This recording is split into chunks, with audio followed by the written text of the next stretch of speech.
Doctor कामिनी सिंह हमारे साथ हैं। ब्लड डोनेशन आखिर में होता क्या है, इसकी वैल्यू हमारे और आपके लिए, कॉमन पर्सन के लिए क्या है? एक ब्लड डोनेटर वो लगभग 3 लोगों की जान बचाता है। तो क्या ऐसी कुछ आपके जीवन में भी घटनाएं रही होंगी कि लोगों की जान बची ये ब्लड डोनेशन के पर्पस से?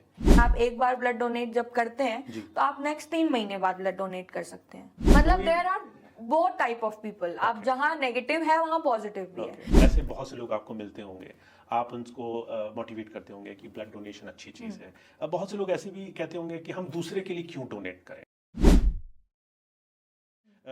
एक और चीज़ कि कई बार जब ऐसे बहुत से लोग आपको मिलते होंगे, आप उनको मोटिवेट करते होंगे कि ब्लड डोनेशन अच्छी चीज़ है। अब बहुत से लोग ऐसे भी कहते होंगे कि हम दूसरे के लिए क्यों डोनेट करें। हाँ, बिल्कुल बिल्कुल। तो हालांकि कोई भी सोच सकता है कि किसी और के लिए अगर आप देंगे तभी शायद आपके लिए भी कोई देने के लिए ब्लड। हाँ, मतलब एक अगर हम स्पिरिचुअल वे में बात करें तो कर्मा भी इसी को बोलते होंगे।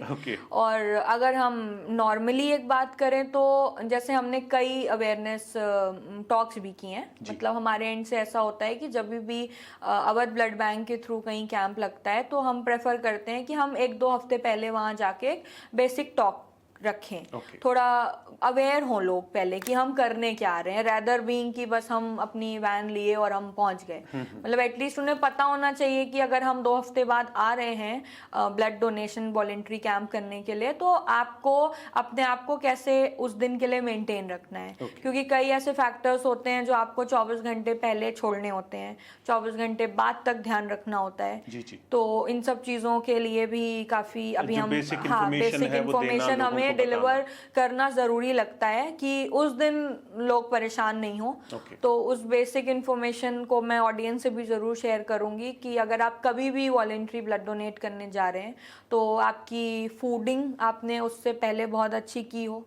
आइदर लंच हो, डिनर हो, सब कुछ हो। मेंटली आप प्रिपेयर हो कि आप ब्लड डोनेट करेंगे। मतलब अब रैंडमली, ये मैं वॉलेंट्री कैंप्स की बात कर रही हूँ। जो अर्जेंट केसेस आते हैं उसमें भी हमारा जो जब हम कंसेंट फॉर्म पूरा फिल कराते हैं तो उसमें at least 30 to 35 questions related to counselling ही होता है। कि आपने खाना कब खाया था, आपने नींद प्रॉपर ली थी कि नहीं खाया था तो फॉर्म वगैरह फिल करा के सारी टेस्टिंग ओके करके रखते हैं कि आप पहले कुछ खा के आइए।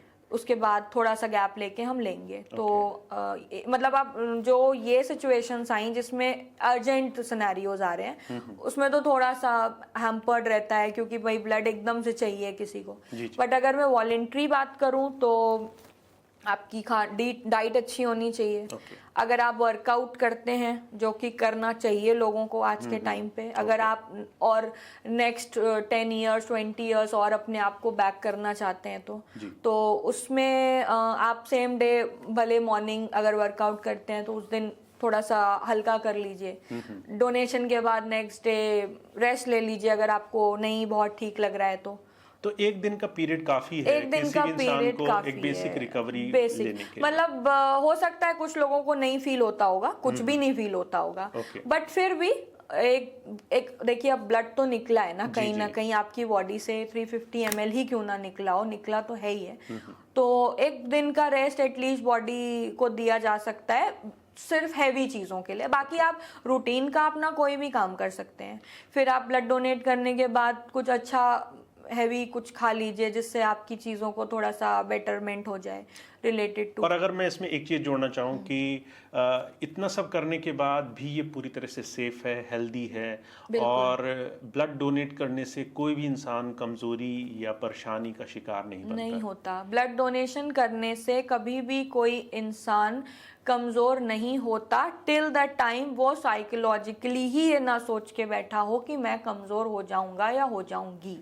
क्या इससे फर्क पड़ता है? बहुत फर्क पड़ता है। मतलब साइकोलॉजिकली अगर आप सोच के बैठ गए हो तो आपको तो कोई ठीक नहीं कर सकता। फिर वो ब्लड डोनेशन तो एक फिर बहुत छोटा टॉपिक हो गया। तो एक सेकंड इस पे बात करते हैं। कोई इंसान पहले से सोच के बैठा है कि ये चीज गलत है।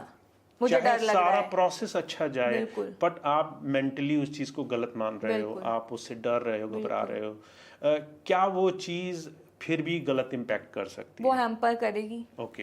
करती है। ओके। क्योंकि आप मेंटली ही ये सोच रहे हो कि मुझे इसके बाद वीकनेस हो जाएगी। पर इसका सच्चाई से कुछ लेना देना कोई लेना देना नहीं है। This is fascinating. बिल्कुल। कोई इंसान जिसका रियलिटी से कुछ लेना देना नहीं, सिर्फ सोच की वजह से वो अपने आप को फिर भी अनहेल्दी कर सकता है। अब आप सोच ही देखिए ना, सोच जैसे लोगों की नेगेटिव ही होती है अगर किसी चीज को लेकर, तो आप कितनी भी बात कर लो वो नेगेटिव ही रहेगी, प्लस वो उस ऑरा को भी नेगेटिव ही कर देगी। तो इस चीज का मतलब साइकोलॉजिकली बहुत बड़ा फर्क पड़ता है। अगर मैं ब्लड दे रही हूँ और मुझे लग रहा है कि जैसे ऑन 1 जुलाई डॉक्टर्स डे पे ब्लड डोनेट किया मैंने, मेरा 4th या 5th टाइम था। मैं भी बहुत लोगों से इंस्पायर हुई हूँ। हमारे जो वन ऑफ द डायरेक्टर हैं Satyendra Bhavnani sir, he is 82 plus time donor, regular 80 plus time donor, yes. तो उनसे ही मैं जुड़ी जब, तो मुझे भी लगा कि मतलब एक चीज मैं इसके साथ ऐड करूंगी कि जैसे मान लीजिए नॉर्मल HB आपकी बॉडी में फीमेल्स में 12 प्लस होना चाहिए, विच इज हेल्दी हीमोग्लोबिन अपनी रोजमर्रा की एक्टिविटीज करने के लिए, और मेल्स में कॉमनली 13-14 प्लस मिल जाता है। तो समवॉट ऑन अप्रोक्सीमेशन मतलब 12 से 14 या 15 के बीच में मेल फीमेल रहते हैं। मेल्स फीमेल्स में जल्दी 12-13 से ऊपर नहीं मिलेगा। जिन फीमेल्स में 13 मिल रहा है मतलब they are taking very good care of themselves. तो क्या रीजन होते होंगे कि फीमेल्स में या कई बार मेल्स में भी हीमोग्लोबिन इतना नीचे जा सकता है? क्या ये लाइफस्टाइल या फूडिंग या कुछ और चीज भी इसमें मायने रखती है? कुछ वजह मेडिकल हो सकती है कि ब्लड नहीं बन रहा, या कोई ऐसी पर्टिकुलर डिसीज है रिलेटेड टू द सेम, वो एक मेडिकल एंड पे चीज आ गई। वो अगर नहीं बन रही है तो आप बिल्कुल कंसल्ट करिए और रेगुलर HB वगैरह चेक कराइए अपना पैथोलॉजी वगैरह से, because it is not good for the person also कि अगर उनका HB लो है, क्योंकि बॉडी वीकनेस लेथार्जिक ऐसा लगता रहता है अगर आपका बॉडी अंदर से ठीक नहीं है तो। और सेकेंडरी एंड पे अगर मैं लाइफस्टाइल की बात करूं तो बिल्कुल चेंजेस आते हैं, क्योंकि फीमेल्स की स्पेशली अगर मैं बात करूं, जैसे मैंने अपनी मदर की जनरेशन देखी है, अभी भी चल रही है, और हम लोग भी अभी कहीं ना कहीं, बट हाँ थोड़ा सा कम साइड पे। मदर्स का क्या होता है बेसिकली कि हमारे फैमिली खा ले, हमारे हस्बैंड, इन लॉज, बच्चे, मैं तो 1 घंटे बाद भी खा लूंगी। तो खाने का या टाइमिंग का अगर सही ध्यान न रखा जाए, खाने की टाइमिंग्स, बैलेंस डाइट, एक प्रॉपर आपकी थाली में है क्या, ठीक। उसके बाद स्पेशली खाने की timing is very important, because of your lifestyle only आज के टाइम पे डायबिटीज शायद हर दूसरे बंदे को है। तो इस वजह से फीमेल्स में HB काफी कम रहता है, because they don't take care of themselves personally. क्या मैं ये पूछ सकता हूँ, अभी आपने एक टॉपिक छेड़ा कि खाने के थाली में क्या है, तो what should be basically in that खाने की थाली की? बेसिकली मुझे ऐसा लगता है कि जो एक आपका ब्रेकफास्ट होता है वो सबसे बेस्ट होना चाहिए। एक सेइंग है, मैंने पढ़ी थी कि ब्रेकफास्ट हमेशा क्विंग और क्वीन की तरह करना चाहिए, जो आप बेस्ट से बेस्ट खा सकते हो। क्योंकि वो आप एक अर्ली मॉर्निंग उठे हो, आपने अपनी जो भी बेसिक एक्टिविटी की और आपने ब्रेकफास्ट किया, सब चीज़ें की, उसके बाद लंच आप थोड़ा कम कर दो कंपेरेटिवली टू ब्रेकफास्ट। मतलब जितना हेल्दी आप ब्रेकफास्ट में ले रहे हो, क्योंकि कई बार क्या है कि जैसे आजकल होता है कि प्रोटीन ले लेते हैं, पढ़ रहे हैं लोग अब, क्योंकि ये सब चीज़ें, बट वो प्रोटीन निकल कहाँ रहा है? ये भी तो इम्पोर्टेंट है। आप जितना प्रोटीन ले रहे हो वो फिर उतना ही इवैल्यूएट तो हो, आपकी बॉडी से पास आउट भी तो हो। आप हार्ड वर्क करें, तो इतना करिए, हाँ वो चीज बैलेंस होनी वो भी होना चाहिए। फिर लंच में आपका एक थोड़ा सा ब्रेकफास्ट से कम एक नॉर्मल लंच होना चाहिए, थोड़ा सा हल्का, थोड़ा सा मिक्स्ड, दाल चावल रोटी सब्जी ऐसा कुछ, आपने सैलेड जितना हाई एंड पे हो सकता है। शाम का आपने कुछ स्नैक ले लिया, इफ इन केस आप कुछ टी या कॉफी या कुछ जूस, कैसा भी, वो प्रेफरेंस सबकी अपनी है। अगर डिनर की मैं बात करूं तो वो जितना कम हो सकता है। डिनर जितना हल्का, जितना कम कर सकते हैं। मतलब डिनर, जैसे मैंने बताया कि ब्रेकफास्ट अगर किंग या क्वीन साइज होना चाहिए उस हिसाब से, तो डिनर फिर एक बेगर की तरह होना चाहिए।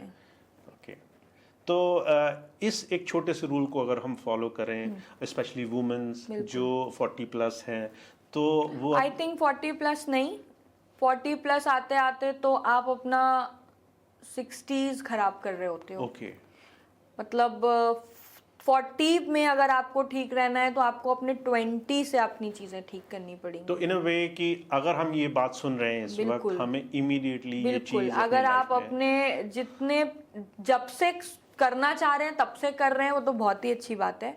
बट मेरा पर्सनली ये मानना है कि अगर आपको अब की जनरेशन को स्पेशली, ये तो पुरानी जनरेशन का खाना पीना और वे ऑफ एक्टिविटी सब बहुत ठीक था, फिर भी अब क्या ऐसा है कि अगर अभी आपको नेक्स्ट और 30-40 इयर्स अपने आप को वेल इक्विप्ड और सब कुछ रखना है, तो आपको आज से चेंज होना पड़ेगा। अभी से इस चीज को चेंज करना है। एक छोटा सा क्वेश्चन मैं और पूछना चाहता था आपसे, क्योंकि ब्लड डोनेशन के लिए या रक्तदान जिसे हम कहते हैं, उसके लिए बहुत सारे लोगों के मन में एक मिथ है कि इससे शायद कोई फ़ायदा नहीं होता।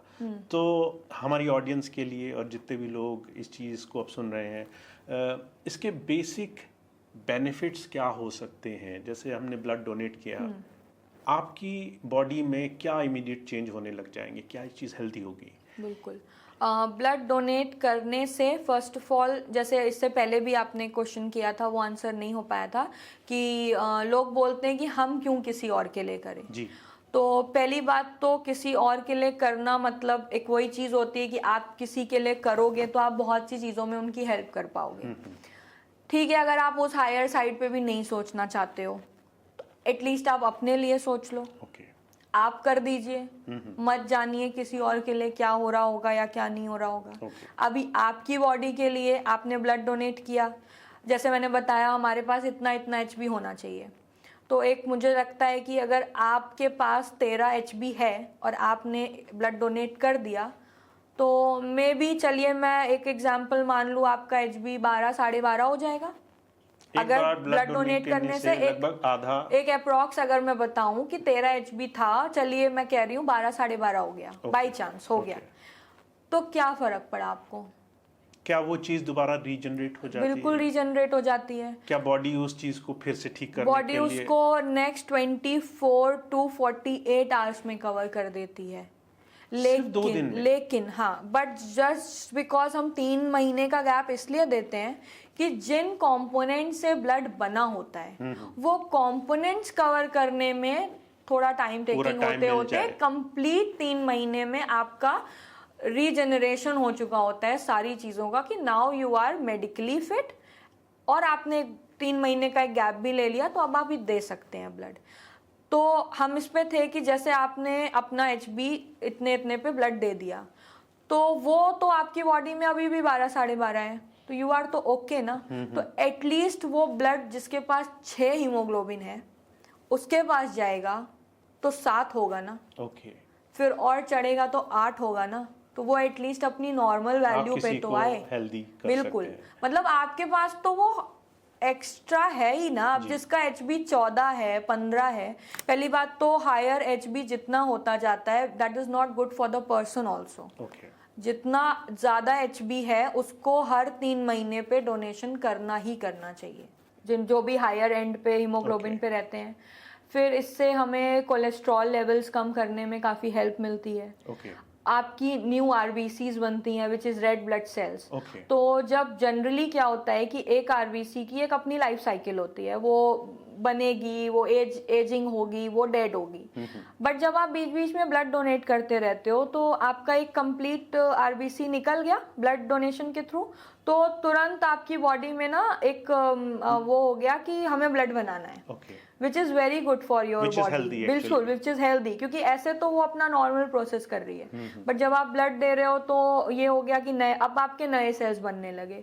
नए सेल्स बन रहे हैं तो आपको आपका बेटर, आप कह लीजिए फीमेल्स के लिए स्पेशली कि आपकी स्किन बेटर हो रही है, आपके हेयर्स बेटर हो रहे हैं, और फॉर अब male female both cholesterol levels कम हो रहे हैं। आप बहुत सारी ऐसी जो डिसीजेज हैं जो हायर हीमोग्लोबिन की वजह से या ब्लड की वजह से आप उसके तरफ जा सकते हो, वो आप बैक टू बैक कम करते जा रहे हो। क्योंकि नहीं, आप हर 3 महीने पे तो एटलीस्ट 4 महीना 5 महीना गैप देके, मतलब at least minimum in a year for male 2 to 3 times देना चाहिए। फीमेल्स जितना अपने आप को मेंटेन करके दे पाए 2 से 3 बार ब्लड, वो भी बिल्कुल दे सकती हैं। तो सेकेंडरी किसी को क्या फ़ायदा हो रहा है से अगर चलिए आप ये सोच रहे हैं कि पर्सनली क्या फ़ायदा हो रहा है, तो मेडिकल एंड पे हमें बहुत से फ़ायदे होते हैं जिसके लिए बिल्कुल ब्लड देना चाहिए। अभी पिछले दिनों एक ऐसा इंसिडेंट हुआ जो आप ही के ब्लड बैंक में हुआ। एक ब्लड डोनेशन कैंप के दौरान एक बच्चे की कुछ बीमारी डिटेक्ट हुई, जो आप ब्लड शायद पहले चेक करते हैं, और उसकी वजह से उसको पता चला इन अर्ली स्टेज कि उसको ऐसी प्रॉब्लम है। तो ये भी एक बेनिफिट हो सकता है, बहुत बड़ा बेनिफिट है। जब आप ब्लड देते हैं तो आपका एक जो काउंसलिंग फॉर्म फिल कराया जाता है, उसके थ्रू हमें बहुत सी ऐसी चीज़ों का पता चल जाता है जो आप भाई आपको पता चल गया। कई बार लोगों का HB उस टाइम कम आता है, तो वो आपको उस टाइम पता चला। आप जब आते ही नहीं तो आपको कहाँ पता चल रहा था कि आपका हीमोग्लोबिन कम है। तो सिर्फ एक रेगुलर डोनेशन से आप रेगुलर चेकअप भी बिल्कुल करा रहे हैं। बिल्कुल, और ये सब ब्लड बैंक में ही हो रहा है। मतलब आप जब एक वॉलेंट्री ब्लड डोनेशन करने आते हैं तो आपको कुछ भी पे नहीं करना है। आपके जितने भी टेस्ट हो रहे हैं सब फ्री ऑफ कॉस्ट हो रहे हैं। तो ये तो एक बहुत बड़ा बेनिफिट है जो हमारे जितने भी ऑडियंस हैं, जितने भी सुनने वाले लोग हैं। क्योंकि कई लोग हमारे पास आते हैं ऑन पॉजिटिव साइड, जिनको ये नहीं पता होता कि मतलब वो करना चाहते हैं बट उन्हें प्रोसीजर नहीं पता होता। उन्हें लगता है हम जाएंगे तो पता नहीं क्या होगा, कहीं कुछ चीज का पे ना करना पड़ता हो या ऐसा कुछ है। तो वो भी मैं क्लियर कर दूं, ब्लड डोनेशन जब भी आप वॉलेंट्री कराने आते हैं आपको किसी तरीके का कोई पे नहीं करना, कोई पेमेंट बिल्कुल नहीं। आप आइए, मतलब मोस्ट वेलकम आप लोगों का कि आप वॉलेंट्री किसी के लिए डोनेट कर रहे हैं। तो आपका काउंसलिंग फॉर्म होगा, उसमें आपका hemoglobin, weight and many other things जो टेस्ट होंगी। उसके बाद आपकी TTI स्क्रीनिंग लगेगी जिसके बारे में भी आपने बात की। उसमें हम HIV टेस्ट करते हैं, HbAg टेस्ट करते हैं, और ये सारे टेस्ट फ्री ऑफ कॉस्ट, सिर्फ ब्लड डोनेशन। मतलब उस ब्लड डोनेशन से आपको कितनी चीजें पता चल रही हैं। कई बार हिडन डिसीज, ये सारी हिडन डिसीजेस हैं जो ऐसे सामने बॉडी पे नहीं आती टिल द टाइम ये अपना बिल्कुल क्रोनिक, बिल्कुल क्रोनिक फेज नहीं। और जब वो क्रोनिक फेज ले लेगी तो आपके हाथ में चीजें नहीं होंगी, कुछ भी नहीं होगा आपके हाथ में। तो ये जितनी TTI स्क्रीनिंग है आज के टाइम पे, मैं एक छोटा सा इसी के साथ बोलूँगी कि जो लास्ट ईयर की मैं बात करूँ और इस ईयर की बात करूँ, हमारे पास हर 10 दिन के या 15 दिन के टेस्ट में HIV पॉजिटिव ब्लड आ रहा है, which is not a good sign. मतलब this is a alarming sign. और ये हमें पता चल रहा है तो आप ये समझिए कि वो लोग कितने लोगों के साथ हैं, बैठ के आ रहे हैं, उठ के आ रहे हैं, जो भी चीज़ें हैं। तो मतलब ये थोड़ा कंट्रोवर्शियल सवाल हो सकता है, पर HIV ये जेनेटिक बीमारी नहीं है, ये पेरेंट्स से या दूसरे लोगों से पास ऑन होती है, कुछ ऐसा है क्या? HIV STD होती है, which is sexually transmitted disease, completely. Otherwise कोई किसी के छूने से, किसी के वो करने से अगर ऐसा HIV नहीं फैलता है। तो ये सारी स्क्रीनिंग आपको हमारे पास, मतलब किसी भी ब्लड बैंक में जहाँ एक वॉलेंट्री, बिल्कुल। तो आप ये सोचिए कि ये इतनी मतलब अच्छी टेस्टिंग आपकी हो जा रही है जिसके लिए आपको पे भी नहीं करना पड़ता। तो बिल्कुल कराना चाहिए। और जब सब चीज़ें अच्छी हैं, आप डोनेट भी कर रहे हैं, तो फिर वो किसी के काम भी आ रहा है, तो वो तो एक टॉपिक है ही है कि आप कितने अच्छे से हेल्प कर रहे हैं। आपने इतनी सारी इन्फॉर्मेशन दी हमारे ऑडियंस को। हम धीरे से अपने आखिरी क्वेश्चन पे आते हैं। एक्चुअली हमारी टीम में बहुत सारे लोग हैं जिससे हमने इस विषय पे चर्चा की। एक सवाल जो निकल कर आया कि हमारी टीम के किसी मेंबर ने ब्लड डोनेट कराया, which is not so often. साल में 2 बार कराया और उनके घर से लोगों के बहुत चिंता भरे प्रश्न और बहुत सी फिक्र कि तुमने ब्लड डोनेट कर दिया, सबको फ़ोन कर करके कहना ये इनकी तबीयत ख़राब हो जाएगी, इस तरह के लोगों के डर, क्या ये एजुकेशन की कमी है, अवेयरनेस की कमी है? बिल्कुल अवेयरनेस की कमी है और एजुकेशन की तो है ही है, बट एजुकेशन को अगर हम थोड़ा सा साइड कर दें, क्योंकि ठीक है जो अब पुराने टाइम के लोग हैं अब उनको आप किस चीज़ का ऐसा वो करोगे, तो हाँ अवेयरनेस की कमी है। अवेयरनेस होना मैं मानती हूँ बहुत ज़रूरी है।